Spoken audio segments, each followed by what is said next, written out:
Hi guys, for today's video ay magluluto tayo ng ginisang gulay. So ginisa ko lang yung bawang, sibuyas, tapos yung atay. At nang okay na, ito okay na to, lalagay ko na yung gulay. So ito na ang gulay.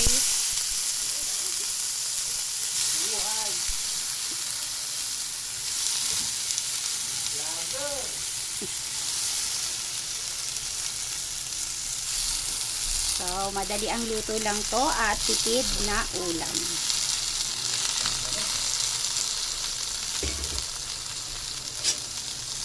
Kayo ba, anong masarap na isahog sa mga gisa-gisang gulay? Lahat naman pwede, 'di ba? Sardinas, pwede nga dito, daing.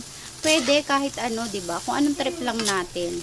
So, ito kasi ay tirang atay ng manok at naisipan kong isahog dito sa gulay. Hindi ko alam kung perfect combination ba kasi yung isang ulam ko ay kinamatisang manok.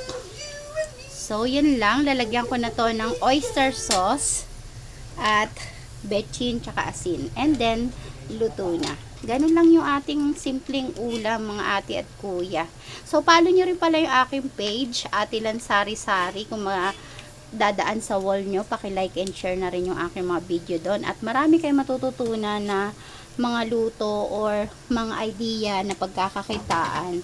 Kung gusto nyo pong pasyalan yung aking page, silipin nyo lang po Ate Lan Sari-Sari. Thank you in advance. Lagay ko yung patis.